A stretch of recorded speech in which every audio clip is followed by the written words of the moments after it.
Le 25 mai 1963, de l'union de 32 États africains est née l'Organisation de l'Union africaine. Cette structure avait pour objectif de tracer la voie à suivre pour l'indépendance complète de l'Afrique. Placée en 2023 sous le slogan « Notre Afrique, notre avenir », la célébration du 60e anniversaire de l'OUA intervient au moment où les 55 pays membres de l'organisation multiplient les actions en faveur du maintien et la promotion de la paix sur le continent africain. Le moment est venu de permettre à la voix de l'Afrique de résonner partout dans le monde.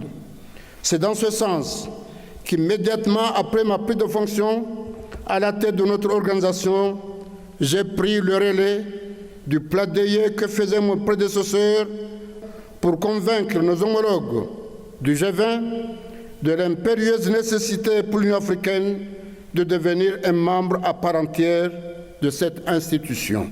En 60 ans, l'Union africaine a démontré combien l'Afrique regorge de potentialités humaines, de grandes ressources naturelles et matérielles. Ces ressources, avec la mise en œuvre de la ZLECAf, permettront, comme c'est le cas en Éthiopie, de transformer l'Afrique en créant des environnements propices aux investissements locaux et internationaux. Ethiopia's clear evidence of this year will for L'Éthiopie est la preuve évidente de cette volonté pure d'autosuffisance qui a vu la productivité de notre secteur agricole augmenter en termes de terres cultivées et de production. Les catastrophes naturelles causées par l'homme et les défis auxquels nous avons été confrontés au cours des 2 dernières années ne nous ont pas empêchés de progresser. Animés par un esprit de résilience africaine, nous nous engageons à remodeler le récit de l'Éthiopie et à travers lui celui de l'Afrique.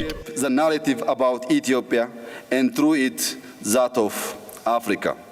Au fil des décennies, les changements anticonstitutionnels de pouvoir se sont multipliés, le terrorisme perdure et par conséquent, la paix, la sécurité, la démocratie et le développement de l'Afrique sont toujours menacés dans plusieurs contrées. Aux chocs liés aux facteurs classiques de fragilisation, tels que le croissant service de la dette et la chute des prix des matières premières, sont venues s'ajouter les conséquences de l'intensification de la lutte hégémonique entre les grandes puissances.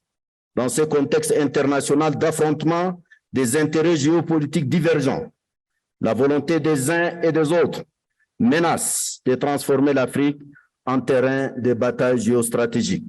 Comme l'indique le président de la Commission de l'Union africaine, cette célébration replonge l'Afrique dans l'idéologie des pères fondateurs de l'OUA. Cet anniversaire est aussi l'occasion pour les Africains de renforcer l'unité afin de concrétiser le nouvel esprit du panafricanisme.